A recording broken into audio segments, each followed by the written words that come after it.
araw po and welcome po sa ating prayer meeting.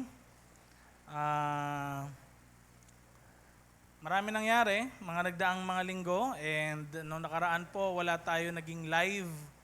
Sayang naman, ewan ko kung nakapag-upload ba tayo, alam ko hindi ata. Hindi narinig ng marami yung mga sermon natin noon, but we believe na gusto kasi ni Lord ilagay din to another level yung church natin. And I want to call this, yung nakaraan tsaka yung ngayon na magiging topic, as the next level. Come on, sabihin mo sa katabi mo, next level. At ang topic po natin ngayon is, ito po, pakita natin. Please, next slide. Are you ready to carry the new season? Noong nakaraan, do you want to move to a new season? This time, kaya mo bang dalhin ang bagong season na ito sa iyong buhay? And noong nakaraan din po, napag-usapan natin about Luke chapter 5, and tignan natin, pwede bang sabay-sabay natin basahin ang text na ito? 1, 2, 3, go. And no one pours new wine into old wineskins. Otherwise, the new wine will burst the skins, the wine will run out, and the wineskins will be ruined. No, new wine must be poured into new wineskins. Isa po sa naging illustration to ni Jesus sa mga tao at that time, bakit kaya alak pa yung naging explanation niya sa kanila? Dahil at that time, ang kapangyarihan po ng Panginoon ay inihahambing na parang alak. At maraming ginagawang kakaiba ang Diyos sa midst ng mga Pharisees, ng mga teachers of the law. Kung dati inakala nila na ang glory ni Lord ay may kukulong lang sa temple at ang work ng Panginoon ay nasa loob lang ng temple, this time si Jesus, kahit saan man siyang lugar pumunta at that time, talaga nagkakaroon ng signs, wonders, and miracles. At marami pong mga tao talagang lumalapit sa Panginoon, napapatawad sa kanilang mga kasalanan. Pero, yung mga Pharisees na ito, itong mga religious leaders na ito, ayaw nila ng bagong ginagawa ng Panginoon.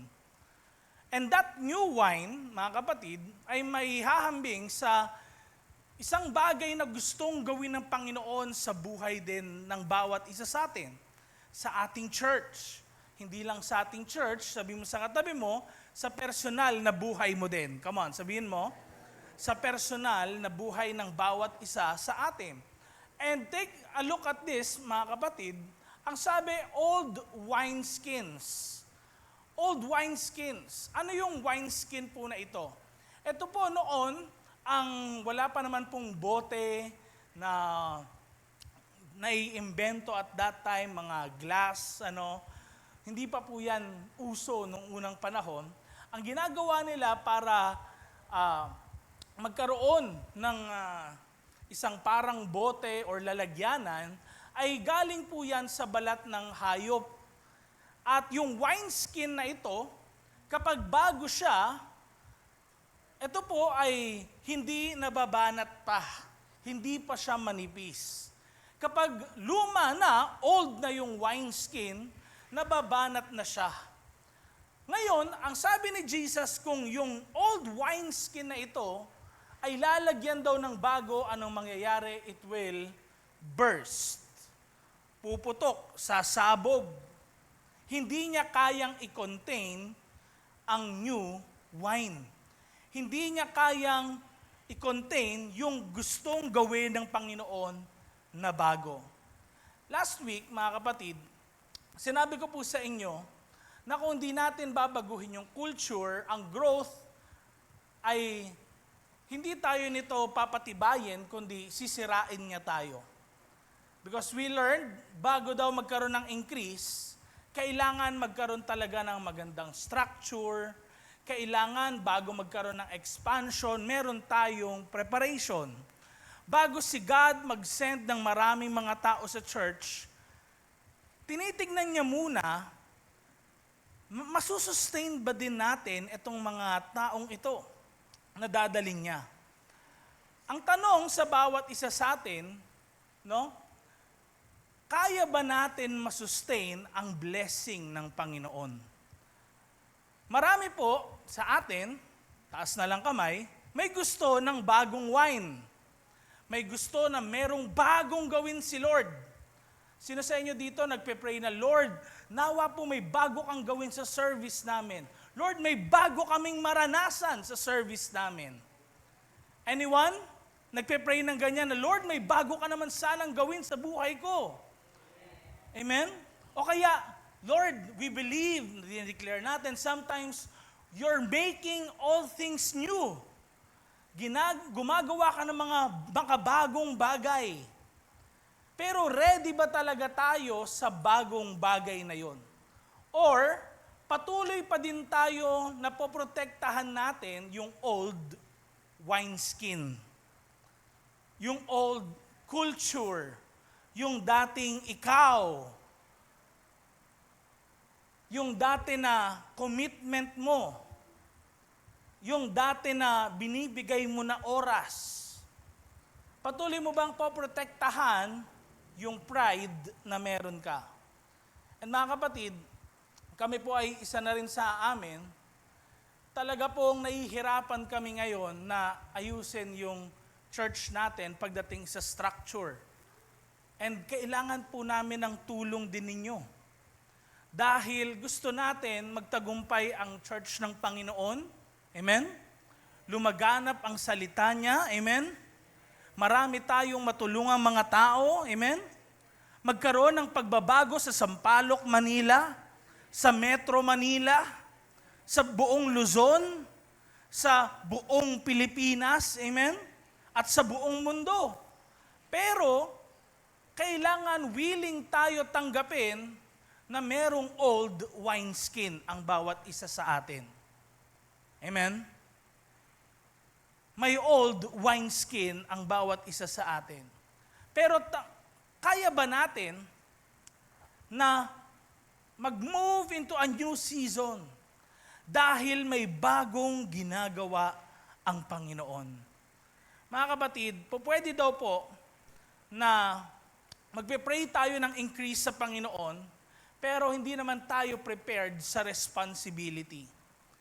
Nagpe-pray tayo ng revival, pero ayaw natin na mabago naman ang ating mga buhay.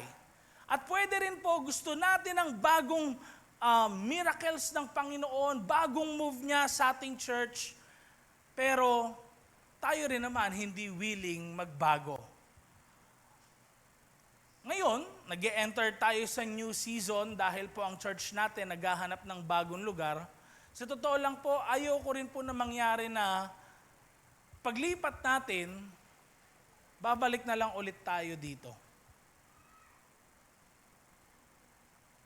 Ayoko po mangyari na paglipat natin, ganun na naman. Alam niyo po, sa iba dito, bigyan ko po kayo ng background. Dati po noon, nag-start yung church ng G12, 2011, 2012. Nag-move po yung church dyan sa may Evergotesco Mall, sa may Recto. Ngayon ay sarado na ata. No?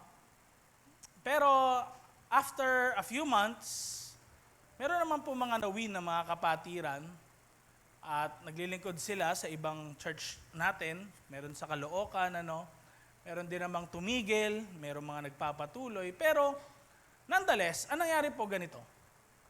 Bumalik din tayo dito. Later on, 2017, 2018, may ginagawa si Lord, kakaiba. Dumadami na naman dito sa main church. And then, nagkaroon tayo ng service sa GSP naman, auditorium. Marami po talaga dumadalo dun sa GSP na yun. 300 plus, malamig kasi. Din, at saka komportable marami. But after mga 1 year, 2 years, unti-unting bumalik ulit dito. Nung pagkabalik po dito, actually, dumami yung services.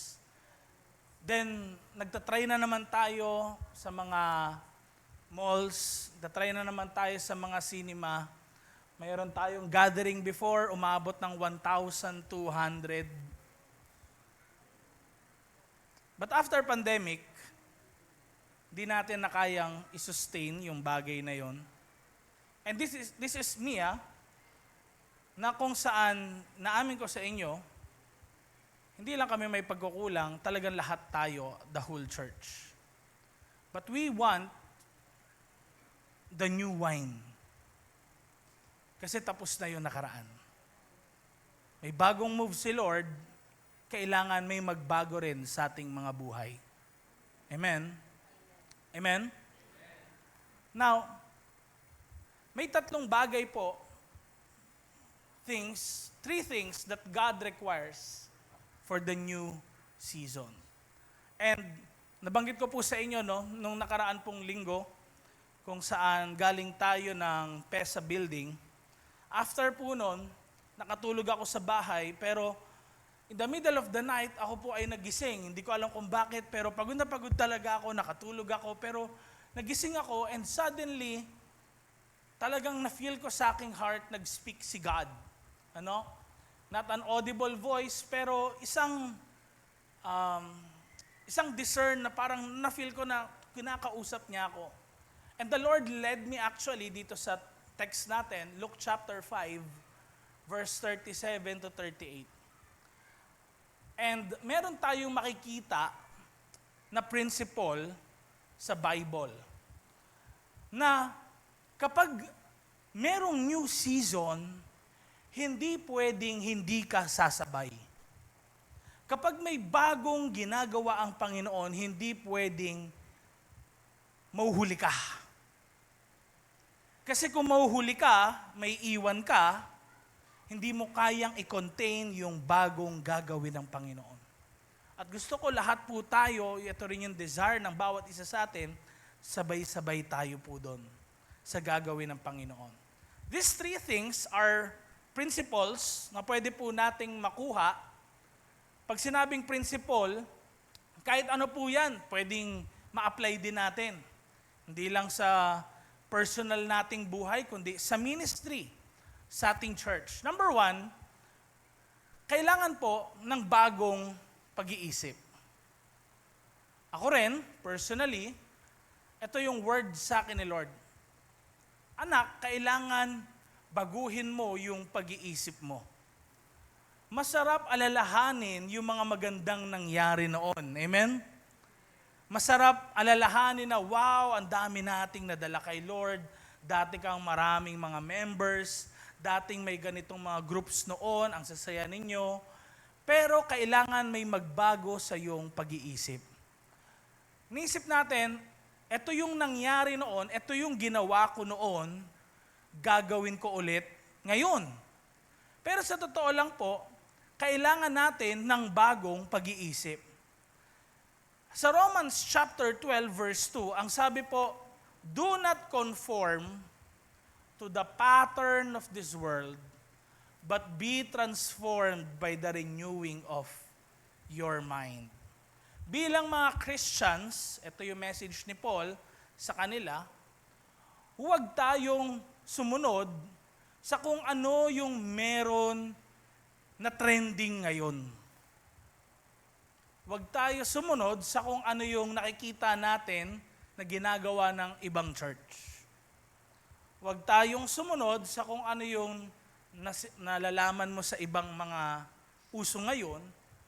Kung hindi, kailangan magbago yung isip mo. Hindi natin to ginagawa dahil sa meron tayong kokopyahin. Gagawin natin to kasi kailangan may magbago sa loob ng church natin. Tandaan niyo po, ang church natin ay hindi church ni Bishop Perdi. Ito ang church po natin hindi church ni Pastor Jace. Hindi po. Ang church natin ay church ng Panginoon. At tayong lahat na nasa church ay katiwala lang niya. Whether ikaw din ay member, leader, pastor, katiwala tayo lahat ng Panginoon. At kailangan magkaisa tayo. Magkaroon ng pagbabago ngayon sa ating isipan at magtulungan ang bawat isa sa atin. Alam niyo po, nalaman ko, sometimes, hindi nagbabago ang ating isipan, pero yung environment natin nagbabago. Yung opportunity, nagbabago din. Napapansin ko sa mga email sa akin, dati, nung ako ay fresh graduate, marami nag-i-email sa akin. Ngayon, nabawasan na. Ang church din, nagbabago. Ang season, nagbabago. May mga dati pong dumadalo sa church, hindi na ngayon dumadalo. Yung iba kasi, kinuha na ng Panginoon. Yung iba, lumipat na ng bahay, lumipat na ng church, lumipat na rin ng lugar. Maraming nagbabago sa ating church. Pero anong nangyayari, yung mindset natin hindi pa rin nagbabago. Kaya ayaw natin malaman yung future kasi pwede pong hindi tayo maging komportable sa mga ito. Alam niyo po, ang biggest battle sa transition ay hindi po external. Ano nga po ito? Internal. Ang mga Israelites, on their way, papunta sa Promised Land, alam niyo po, dineliver sila ng Panginoon sa Egypt. Sa isang gabi na yon, talagang pinalaya sila lahat. Pero, it took years bago talaga sila makalaya sa mindset na isang alipin sa Ehipto. Mga kapatid, alam niyo po ba yung mga sinasabi nila kay Moses? Kaya stress na stress si Moses. Mentally, slaves pa din sila ng Egypt kahit wala na sila sa Egypt. Anong sinasabi nila? Moses, dinala mo ba kami dito para na lang magutom? Yung mga kinakain namin sa Egypt, mas okay pa kaysa dito. Anong mentality nila? Anong binabalik nila sa alaala nila? Madalas, ang nakaraan. Pansin nyo? Pwedeng nasa iba kang lugar, pero hindi nagbabago ang isipan natin. Exodus chapter 16 verse 3, ang sabi po ganito, basahin natin sabay-sabay, if only we had died by the Lord's hand in Egypt. So, kung mamatay lang kami sa kamay ng Panginoon sa Egypt, naku, wala siguro tong lahat ng tong pagdurusa na natin, tapos na yung buhay natin. Tignan nyo sila ang mindset nila, kakalabas nga lang sa kanila sa slavery, parang gusto nilang bumalik. Pinalaya na nga sila, gusto pa nilang bumalik sa pagkakaalipin. Ang old mindset, mga kapatid, hindi pwede sa new season. Sabihin mo sa katabi mo, hindi pwede yun.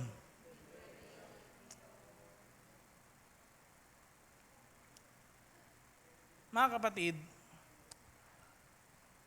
sa isang lumalagong church, kailangan may bagong pag-iisip, bagong idea, bagong leader, bagong system, bagong mga nagmamature. Amen? Kasi, ang napansin ko po, kapag ikaw pala ay tumatanda, ine-expose din kung immature ka pa ba mag-isip. Kasi kapag ang church nag-grow, isa po sa mga narinig ko na nagtuturo, sabi nila, hindi mo daw pwedeng dalhin sa new season yung mga old na mga pag-iisip, lalo na kung iniisip mo, gusto ko mag-increase yung church. Pag nag-increase, i-expose. Kamusta ba yung leadership changes sa church? Yung responsibility na iaatang sa mga tao, ready ba sila? Yung expectation ba nila? Na-adjust na ba nila? Hindi po kasi pwedeng si leader pa din lahat kapag lumaki ang church. Ito tingin kayo lahat sa akin, hindi pwedeng kayo pa rin yung dadalo ng prayer meeting pag lumaki yung church.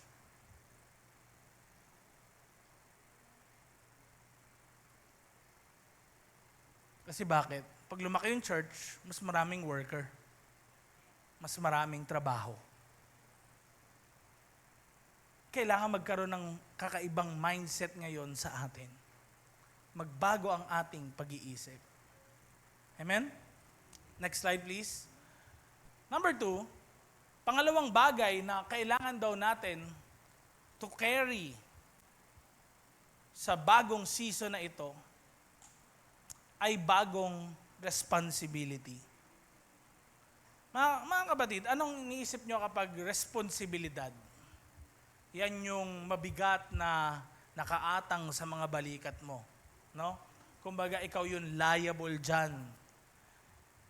Medyo mabigat para sa atin ang word na responsibility. Siguro nga, pag narinig mo yung word na yan, responsibilidad mo yan. Responsable ka dyan. Parang nagkakaroon sa atin ng bigat yung mga words na yon. Dahil bakit? Dito po natin makikita sa responsibility ang growth ng isang Christian at lalo na rin ng isang tao. Tanggalin natin yung religion, tanggalin natin yung usapang church. Pag ang isang tao binigyan ng responsibility at nagagawa niya yung responsibility niya, ibig sabihin siya ay nagmamature. Hindi mo pwedeng ibigay sa baby ang susi ng bahay. Amen? Hindi mo pwedeng sabihin, baby, tago mo yung susi Bakit? Mamaya malunok niya. Mamaya matago niya or mapunta sa kung saan-saan. Nakuha po natin. Pero pag ang isang matanda na or meron ng kaisipan na lumalaki na, binigyan mo ng susi, nagiging responsable siya, nakikita mong siya, lumalago din. Amen? Kaya huwag kayong matakot kung kayo ay binibigyan ng responsibility ng mga leaders nyo. Ibig sabihin pag binigyan ka ng responsibility, ano yon? Nag-grow ka. Hindi yun pahirap. Amen? Hindi yun pahirap. Hindi yun dagdag oras. Kung hindi ibig sabihin nun, nag-grow ka. Sabi sa Luke chapter 12 verse 48, sabay-sabay natin basahin. From everyone, come on, 1, 2, 3, go. From everyone, 1, 2, 3, go. From everyone, okay. So, ang isang tao daw na binigyan, merong hinahanap sa kanya. May dine-demand para sa kanya. Gusto natin ng increase. Amen? Sino dito nga gustong yumaman? O ito. Sino dito gusto naman ng accountability? Tingnan nyo, wala nag-amen, isa lang. Pero pag yumaman, yes, ako po. Pag accountability na, ayaw natin.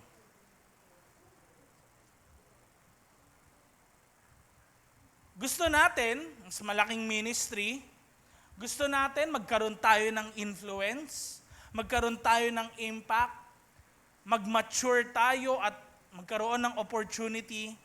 Pero yung increase, mga kapatid, dito ko nakita, hindi pwede na mag-i-increase ang isang bagay na hindi naman bibigat. Ang isang bagay na lumalaki, lagi yan, hindi yan gumagaang. Ang isang bagay na lumalaki ay bumibigat. Yun ang responsibility. Kaya be careful what you ask for. Ito be careful what you ask for. Maging maingat ka sa kung anong hihilingin mo. Sabihin mo, Lord, Bigyan niyo po ako ng ganito, ng ganyan. Binigyan ka nga ni Lord, maraming bahay. Sabi mo, Lord, gusto ko magkaroon ako ng mansyon. Ikaw lang pala mag-isa, titira dun. Binigyan ka ng mansyon. Wala ka na walang pambayad ng amilyar, wala kang pambayad ng kuryente. Binigyan ka ng bahay. Wala rin maglilinis.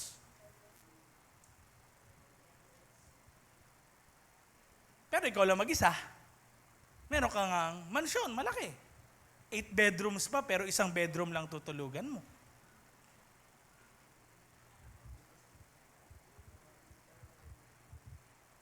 Increase comes with weight.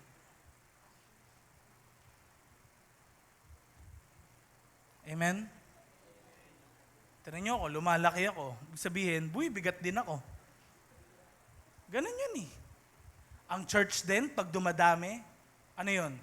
Bumibigat ang responsibility. Mga kapatid, kailangan natin ng mga tao sa panahon na ito na maging katulad ni David. Si David po, bago siya maging hari, na-train din siya, unti-unti. Lumaban siya sa mga leon, lumaban siya sa mga bear, na-train din siya sa obedience, na-train siya sa stewardship, na-train siya na mag-manage ng mga ships. Mga kapatid, ang promotion, kailangan merong preparation. Nuulit ko, ang promotion, kailangan may preparation. At kailangan din natin po ng mga tao na tutulong sa church na ito para ito ay lumago. Sino kayang mga willing na mga tao na kapag unti-unti nang lumalaki yung church, makakatulong sa pagbuhat? Hindi po literal na magbubuhat po kami, pastor, ng gamit. Hindi. Kumbaga, yung responsibility, bibigyan ka. Pag sinabi ng leader mo, kailangan pumunta ka dito. Hindi yung sasabihin mo, ano bang pwede ko ma-excuse kaya dito? Sabihin ko na lang, meron kaming family outing kahit wala naman. O kaya sabihin mo, masakit po yung katawan ko, masakit yung ulo ko, pasensya na po, pero hindi naman talaga. Nung nakita ka nung isang ka-church mo, okay na okay ka naman, nakangiti ka pa. Kailangan po natin ng mga magra-rise up. Julian, rise up. Jael, rise up. Chelsea, rise up. Tin, Hana. Si Jerison din, oh. JC, Marian, rise up. Kurt, tama si Tito Roy. Tumatanda na rin si Tito Roy. Kailangan may magra-rise up. Lance, rise up. Ras, rise up.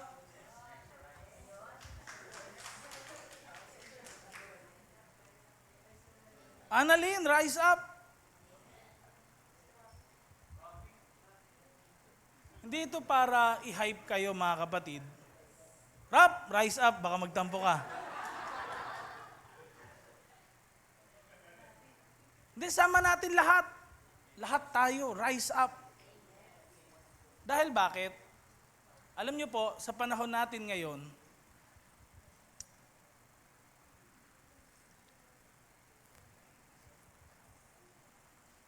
pinagkakatiwalaan tayo ng Panginoon ng mga tao,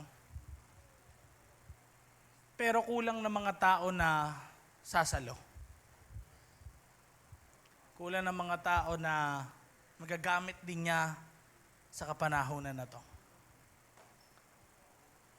Kailangan may mag-rise up sa ating church.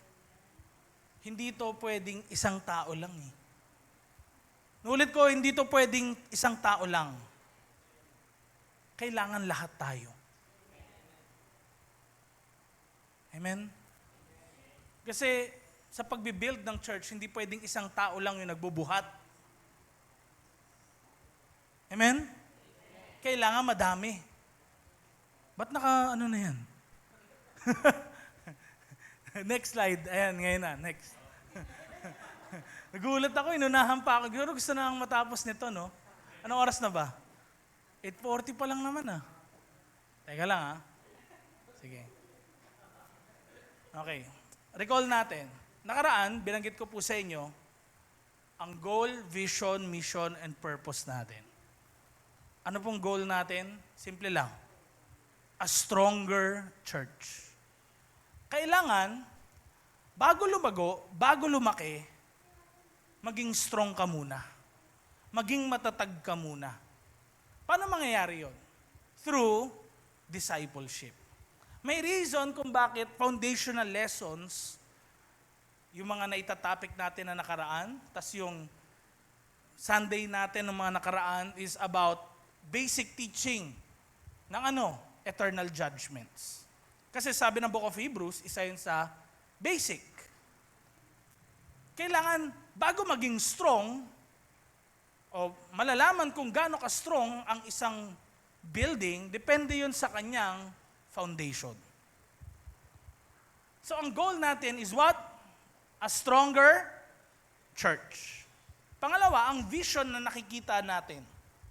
Vision is what? A wider church. Malawak na simbahan.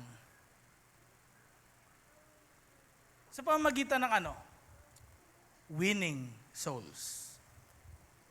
Amen? At ang mission natin ay global church. Paano mangyayaring global tayo? Pag meron na tayo mga church planters, kaya po tayo merong Radiant Bible School para dumami yung churches din natin at dumami yung mga pastors. Para maraming matayo na Bible study hanggang sa maging church siya sa iba't ibang places dito sa Metro Manila, sa ibang mga lugar pa, at lalo na sa ibang bansa. Ang purpose natin, bakit natin to ginagawa, is because we love God.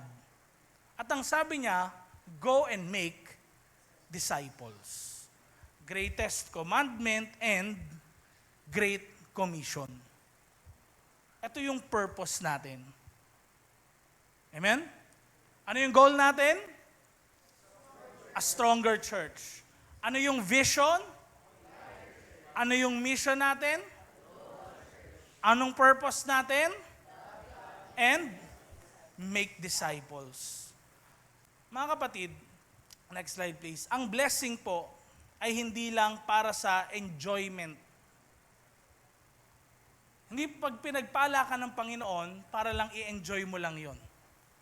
Ang blessing, even in the Bible, is for assignment. Naulit ko, ang blessing ay merong assignment. Anong assignment po yan, Pastor? Responsibility na inaatang sa'yo. Kapag po ang isang ministry lumago, hindi ka pwedeng casual lang. Pag ang isang ministry lumago, hindi pwedeng emotionally unstable ka pa.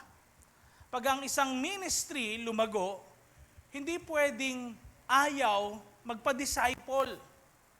Pag ang isang ministry gusto niya talagang lumago, hindi pwedeng i-avoid mo yung responsibility binibigay sa'yo ng leader mo. Na parang, Pastor, may iba na lang sanang i-assign. Hindi pwede yun. Amen? Ang blessing, hindi yan para ma-enjoy mo lang, kundi may assignment na binibigay sa'yo ang Panginoon. Mga kapatid, yung maturity natin, dito nakadepende kung gaano ba rin tatagal yung blessing na matatanggap natin. Ito nung bata ako, pag binigyan ako ng pera, iniisip ko kaagad ano yung bibilin ko. Binigyan akong 20, iniisip ko, bibili ako ng ice cream. Ngayon, pag binigyan ako ng pera, iniisip ko, tatabi ko. Para pag nangangailangan ako, makaipon pa ako. Baka may magbigay pang iba lalaki pa to. Hindi kaagad gastos. Intindihan natin? Intindihan po natin? Kasi bakit?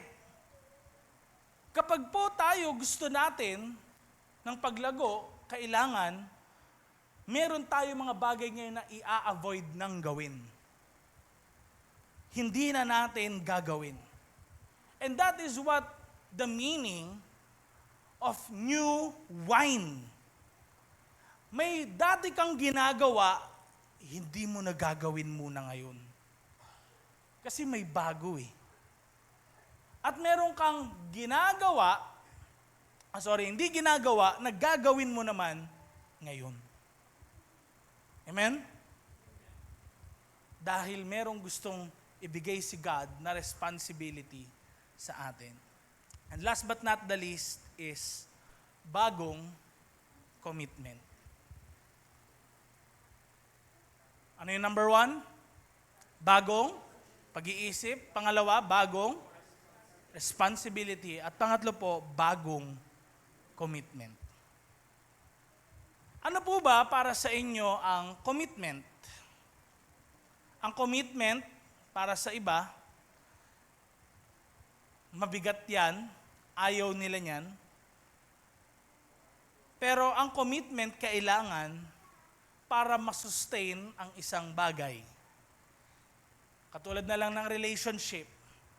Hindi po pwede na feelings lang ang meron sa relationship. Bakit? Para magtagal ang isang relationship, kailangan ng commitment. Anything. Okay, kontrata. Pag pinag-usapan, dapat gagawin. Pag hindi ka nag-commit sa pinag-usapan, may mangyayaring di maganda. Intindihan ho natin. Ang commitment, important para magtagal ang isang bagay. Katulad na lang din ng halaman. Kapag committed ka na lagi mong dinidiligan at pinaaarawan ng isang halaman, ano mangyayari? Masusustain yung paglago niya. Pero kapag hindi ka naging committed sa ginagawa mo na yon, ano mangyayari? Pwedeng malanta o mamatay. Kung naisip natin, Pastor, kasi yung dati, yung commitment ko, hindi ganun kasi kataas. Pag kasi gusto ko maglakwatsa, tapos may assignment ako, nuuna ko yung lakwatsa. Pag in-invite ako ng mga kaibigan ko sa trabaho, sa church, meron silang pupuntahan, sumasama ako sa kanila. Mga kapatid, kung ganun ka dati at narinig mo to, kailangan mo ng bagong commitment. Ulit ko, kailangan mo ng bagong commitment. Sabihin mo sa katabi mo yon, kailangan mo ng bagong commitment. Some people, discourage sila. Ayaw na nilang bumalik sa ministry, ayaw na ulit nila mag-apply kasi na-discourage sila sa sarili nila. Feeling nila, baka di ko na naman magawa, baka ganito. Sino bang perfectong tao, kapatid? Diba? Pero ang gusto kong mangyari sa'yo, kung nakita mo yung sarili mo sa kamalian mo noon, itry mo ulit na wag gawin ngayon. Kung alam mo nadapa ka na noon, dun sa same spot na yon, tignan mo na yung dinadaanan mo. Amen? Hindi pwedeng pagdaanan naman sa same spot na yon, madadapa ka na naman. Amen? Kailangan may magbago. Hindi lang bagong pag-iisip, hindi lang bagong responsibility, kundi bago rin na commitment. Mga kapatid, marami daw po nagiging excited pag mayroong mga bagong bagay. Na-excite tayo pag may bagong laruan, bagong bag, bagong sapatos, no? Not until, next slide please, not until mawala na yung excitement dahil paulit-ulit na lang, nadumihan, parang ayaw na natin.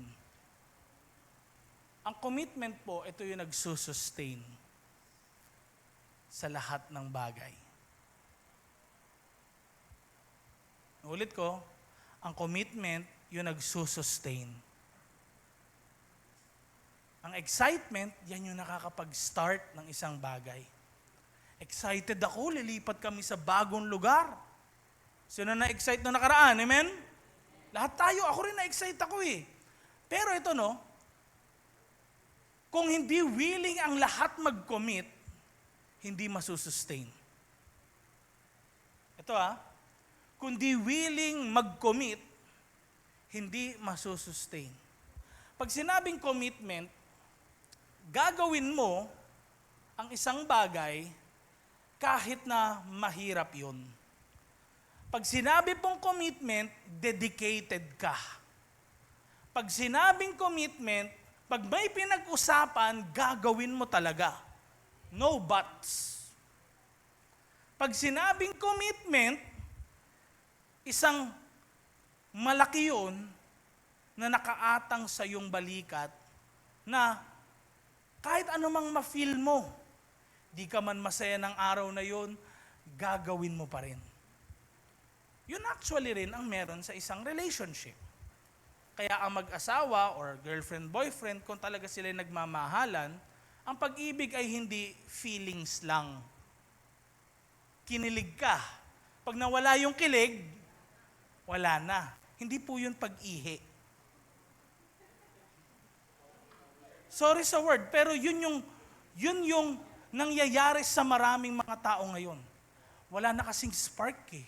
Kaya sa iba na ako ngayon nagkakaroon sa hindi pwede yun. Amen? Hindi pwede yun. Sabi mo sa katabi mo, hindi pwede yun. Ang kailangan, para masustain, ayan na po, commitment. Come on, say it with me. Commitment. Sa Galatians chapter 6 verse 9, sabi ni Paul sa mga Galatian Christians, let us not become weary in doing good. For at the proper time, we will reap a harvest if we do not give up. Commitment, one of the definitions po nito, is actually not giving up. Pag sinabing committed kasi ako sa ginagawa ko kahit mahirap, hindi ka susuko. Kahit parang nag-aaway na kayo, hindi ka aalis.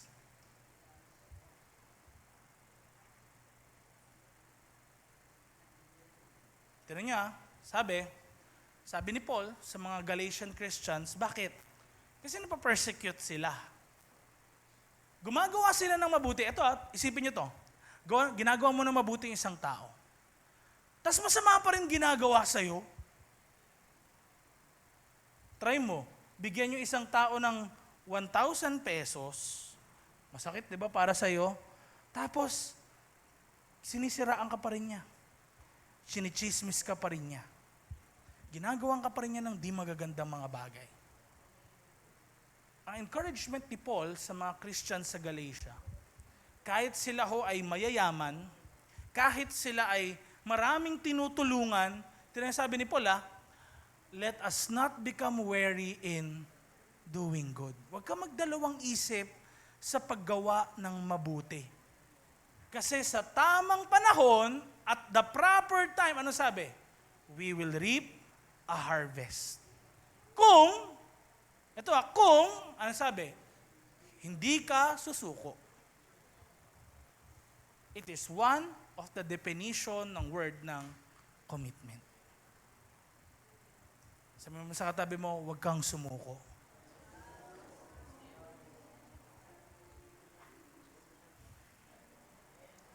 Pwede po, may nagsasabi, di ba?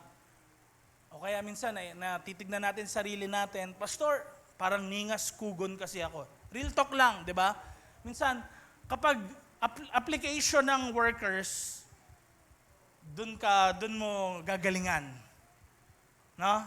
O kaya kahit sa trabaho nung in-interview ka, di ba? Kaya ko po yan, magiging flexible ako, kaya kong gawin lahat ng inaatang nyo sa akin na trabaho.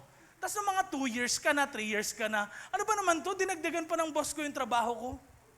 Samantalang sinabi mo, flexible ka, pwede kang mautusan sa kahit saan. Hindi pwedeng ganun. Amen? Amen?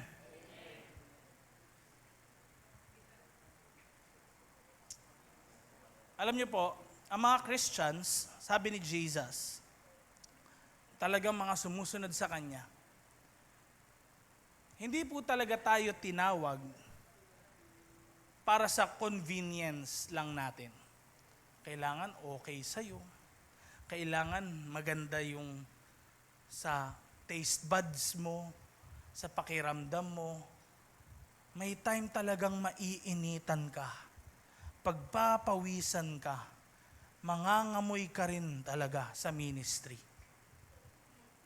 Hindi, real talk. Sa pesa na nga lang Bago magsimula tagaktak na pawis mo Paano ko nalaman? Isa ako sa mga unang nandudun at nag-aayos Bakit? May time na walang aircon. Magda-dance dito, yung mga dancers natin, practice kapag Sabado, minsan walang aircon. May ganun. Kasi bakit? Di tayo tinawag ni Lord sa convenience. Hindi niya sinabing, kapag sumunod kayo sa akin, gaganda na ang buhay nyo. Wala na kayo magiging problema. Bawas na lahat. Walang ganun. Actually nga, yung mga disciples ni Jesus, nadagdagan palalo yung problema nila. Pero ito yung maganda. Kahit may problema sila, di man nabago yung sitwasyon, may problema pa rin, pero naramdaman nilang kasama nila ang Panginoon, nakakaya nila ang bawat sitwasyon, ang bawat problema, kasi kasama nila ang Panginoon. Ganito yung pagsunod kay Lord. Tingnan niyo sabi, next slide please. Sabi ni Jesus, Luke chapter 9 verse 23. Ito puro mga verse na pinakita ko sa inyo, Luke chapter 12, Luke chapter 9. Yan yung mga succeeding context ng Luke chapter 5. So lahat yan may connection. Hindi yan pwedeng wala. Kasi isang mensahe lang yung sinend ni Luke kay Theophilus. Anong sabi? Verse 23, sabay-sabay natin basahin. 1, 2, 3, go. Whoever wants to be my disciple, must deny themselves and take up their cross daily and follow me. Alam naman natin, hindi tayo pwedeng pumasok sa church, tas tigi-isa tayong krus na literal. No? Saan natin lalagay yun dito? Hindi pwedeng, kailangan may yung krus sa bahay, laging dala-dala, ganyan. O kaya yan, babaklasin muna ni Bishop, dadalin sa Quintos. Hindi po, no? Hindi yung ibig sabihin yan. Alam na mga kinakausap ni Jesus, isa po itong figurative na language. Ano bang meron sa pagdala ng cross? Mabigat. Mabigat. Nakabuhat na ho ba kayo ng isang ng puno? Yung trunk ng puno? Mabigat to. Natry ko na sa Batangas. Mabigat ang pagdala ng cross. Kung iniaambing ni Jesus na kung ano yung gusto ko, hindi mo na masusunod kasi denying myself. Tapos taking up my cross, medyo mabigat, yung dadalin ko araw-araw. Yun yung pagsunod kay Jesus. Hindi madali. Hindi daw madali. Ang ministry, hindi madali. Ang pagiging Kristiyano, hindi laging masaya. Di ba, lagi natin naririnig or sometimes mga medyo maaga-aga kayo na born again. Ang buhay ng Kristiyano ay masayang tunay. So yung kanta na yun, di ba? Pero, hindi nakalagay doon, masayang lagi. Masaya, pero marami ring pinagdadaanan.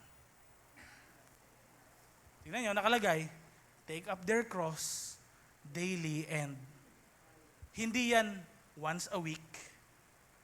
Hindi yan, pag Sunday lang, pastor. Hindi ko kasi kaya na daily eh. Pasensya na, pastor. Ano lang Tuesday, Sunday. Tignan niyo nakalagay. Sino daw yung disciple ni Jesus? Who takes up their cross daily. Hindi every night lang. Hindi rin every morning lang. Daily. Mga kapatid, dito natin makikita, next slide, kung gusto natin mag-win souls and make disciples. Ibig sabihin, pag dumami yung disciples, ito sa church dadami yung taong mabibigatan. Bakit? May responsibility sila. Dadami yung mga taong kailangan ng mag-commit. Ang growth, costly. Kung gusto natin lumago, kailangan bagong place. Bibili ng mas malaki. Magre-rent. Kung gusto natin ng malaki. Ang growth, costly. Bilang magiging tatay soon, nalalaman ko na ang gatas pala at Pampers, grabe pala. Napapakamot na ako ng ulo. Growth is costly.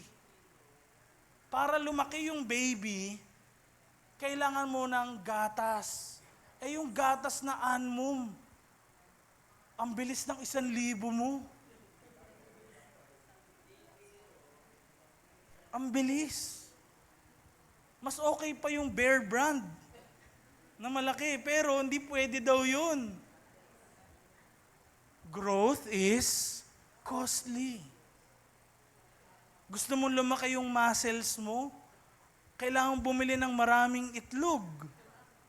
Hindi isa lang. Growth is costly.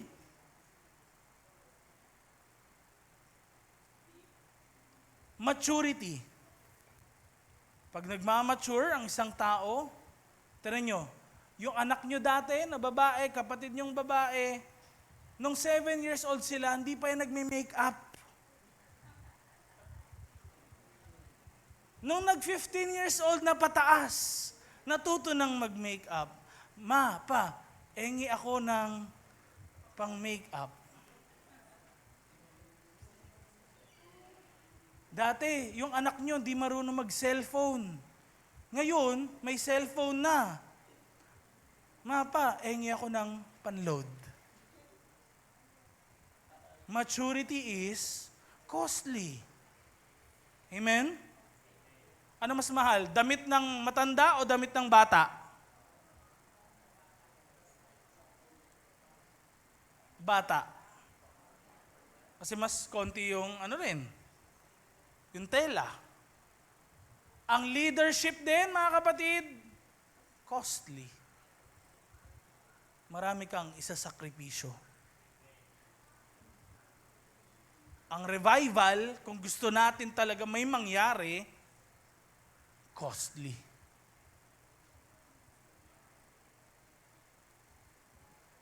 Meron ka dapat ibigay. Next slide, please. Ang growth po, hindi lang yan upward Ang growth din ay actually downward. Ang commitment, ang ginagawa daw nito, tinatanim ka maigi. Tandaan nyo, kung ang commitment, it sustains, kaya nagtatagal, kasi rooted. May malalim na foundation. Kung sa puno, hindi madaling mabunot. Kasi bakit? Committed. Rooted. Nandiyan yan. Kaya ito honestly, wala pong ma-offend sa mga nasa online. Kung sino lang talaga din yung dumadalo ng Tuesday, ito yung committed. Madami yung natin, attendees kapag Sundays. Pero, kapag Tuesday, na hindi naman linggo, meron kang isa-sacrifice. May time na dapat mong ibigay na hindi ka free.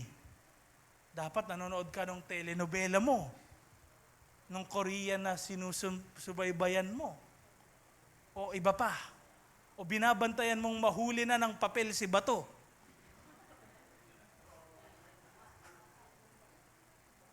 Mga kapatid, ang commitment, ito yung nagpapatibay sa'yo.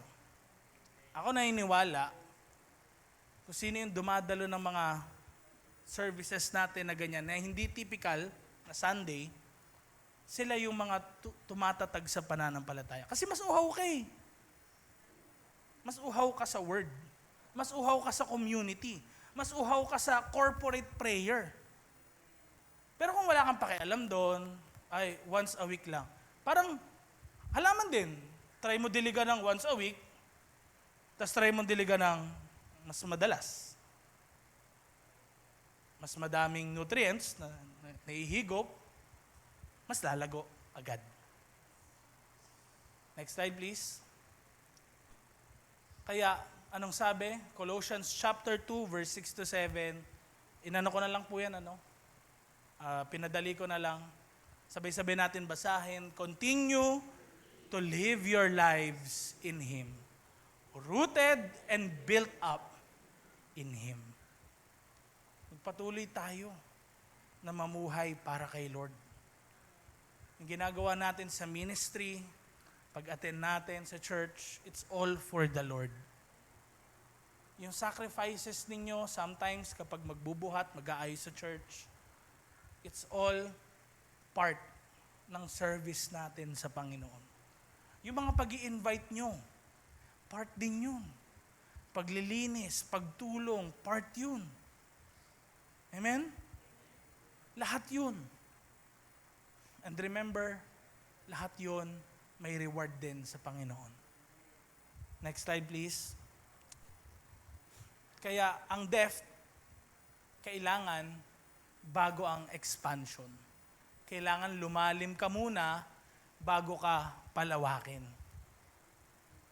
Kasi, ang growth daw na mabilis, pag walang malalim yan na roots, pwedeng bumagsak agad.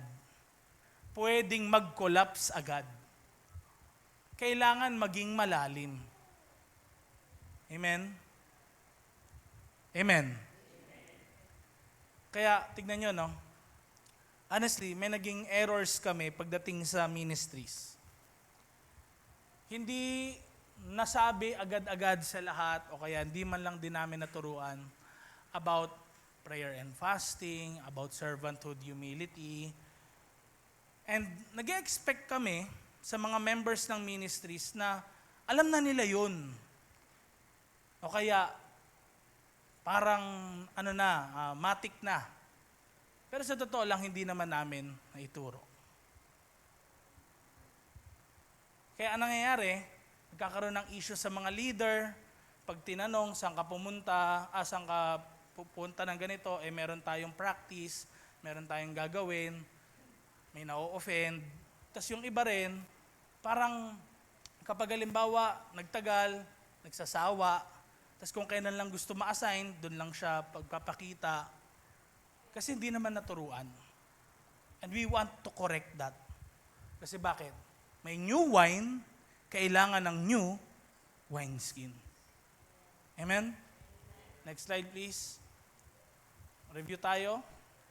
Ano yun? Kailangan 3 things God requires for the new season. Ano po yun? Bagong pag-iisip, bagong responsibility, at bagong commitment.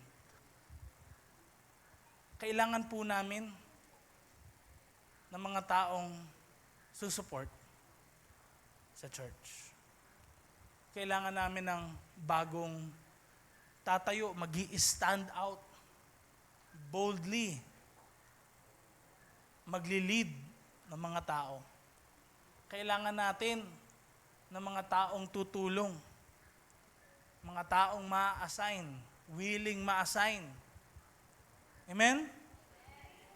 Konti lang nag-amen. Nakaka-discourage sa totoo lang. Pero sana magkaroon po talaga ng pagbabago. If we want to see our church grow, hindi pwedeng wala tayong gagawin. Amen? Sabi mo sa katabi mo, kailangan may gawin ka rin. Kaya sabi mo sa katabi mo, kaya magbago ka na. Amen? Tayo tayong lahat.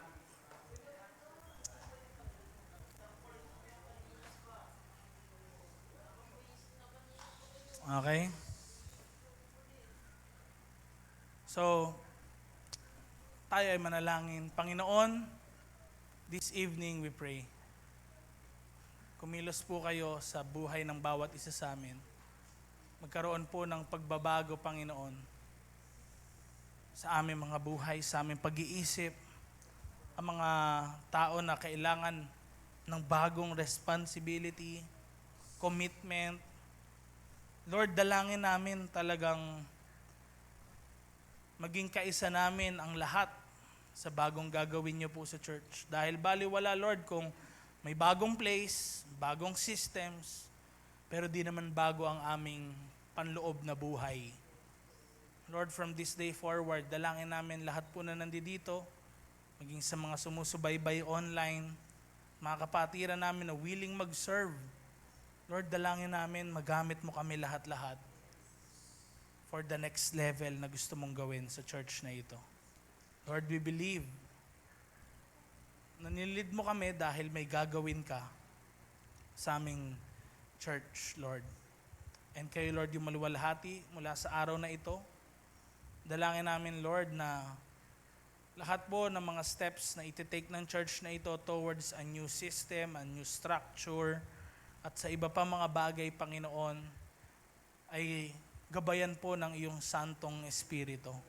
At mula sa araw na to, Lord, tanggapin ng bawat isa yung lahat ng words mo, hindi tumanakaw ng kaaway na dyablo sa kanilang mga buhay. At Lord, lahat din ang pinanalangin namin ngayong gabing ito, we know, Lord, may ginagawa ka na rin sa likod ng lahat ng ito. In Jesus' name. Lahat tayo magsabi ng Amen and Amen. At